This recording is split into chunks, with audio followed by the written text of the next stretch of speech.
Hi friends, இன்னைக்கு என்னடா பண்ணுறதுன்னு போர் அடிக்கிறப்ப தான் நண்பர் பருப்போட செய்யலாம்னு சொன்னார். ஸோ நம்ம ஃபஸ்ட் டைம் பருப்போட செய்கிறோம், வாங்க எப்படி செய்யலாம் பார்க்கலாம். Excuse me pass. என்னடா ஒரு மெர்சல் ஆகுறான். மறக்காமல் நம்ம வீடியோவை லைக் பண்ணுங்கள், ஷேர் பண்ணுங்கள், கமெண்ட் பண்ணுங்கள். முக்கியமாக நம்ம சேனலை சப்ஸ்கிரைப் பண்ணுங்கள். அப்போ தான் நாங்கள் போகிற அடுத்தடுத்த வீடியோ உங்களுக்கு நோட்டிஃபிகேஷன் வரும். முக்கியமாக பெல் ஐக்கனை கிளிக் பண்ண மறந்துடாதீங்க. Thank you friends. அளவுக்கு கடலைப்பருப்பு எடுத்து நல்லா கழுவி ஒரு 2 மணி நேரம் ஊற வச்சுக்கோங்க. 2 பேருங்கிறனால நான் கொஞ்சமாக தான் ஊற வச்சுருக்கேன். அதுக்கப்புறம் ஒரு பெரிய வெங்காயம், ஒரு 2-3 பச்சை மிளகாய், கொஞ்சோண்டு கருவேப்பிலை, கொஞ்சம் இஞ்சி பூண்டு பேஸ்ட்டு, கொஞ்சோண்டு கொத்தமல்லி, அதோட கொஞ்சோண்டு பெருஞ்சீரகமும் ஒரு பட்டையும் சேர்த்துக்கலாம். வாங்க இப்போ நம்ம எப்படி செய்யறது பார்த்துக்கலாம். முதல் நம்ம இஞ்சி பூண்டு அதில் போட்டுருவோம்.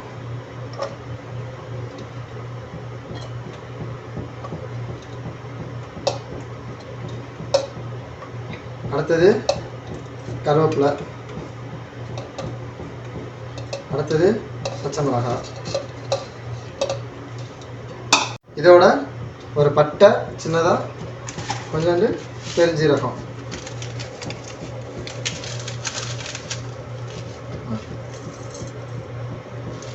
அதோட நம்ம ஊற வச்ச கடலைப்பருப்பு இதில் சேர்த்துக்கலாம். இப்போ நம்ம அதை மிக்சியில் ஒரு அரை வச்சுக்கலாம்.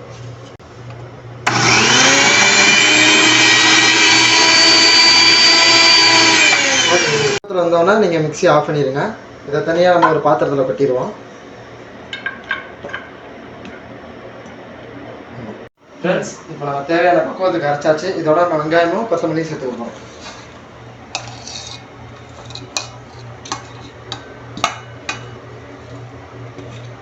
உப்பு ஆட் பண்ணிக்கணும் தேவையான அளவுக்கு.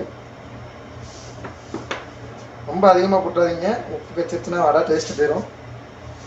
அப்புறம் எங்கே குறை சொல்லாதீங்க.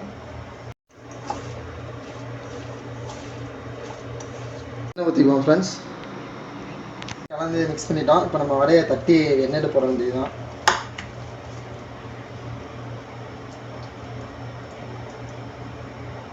ஃபஸ்ட் டைம்ங்கிறனால கொஞ்சம் வடை அப்படி தான் இருக்கும், அட்ஜஸ்ட் பண்ணிக்கோங்க. அவ்வளோதான்.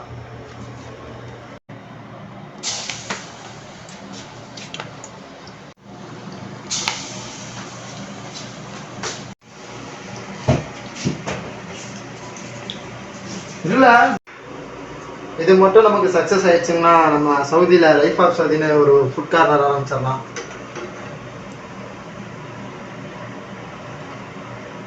ஒரு வழியாக நம்ம எல்லா வடையும் சுட்டு எடுத்துட்டோம்பா. இதான் ஃபைனல் அவுட்லுக். நன்றி நன்றி. கடைசி அவன் சொன்ன பத்தியா ஃப்ரெண்ட்ஷிப்.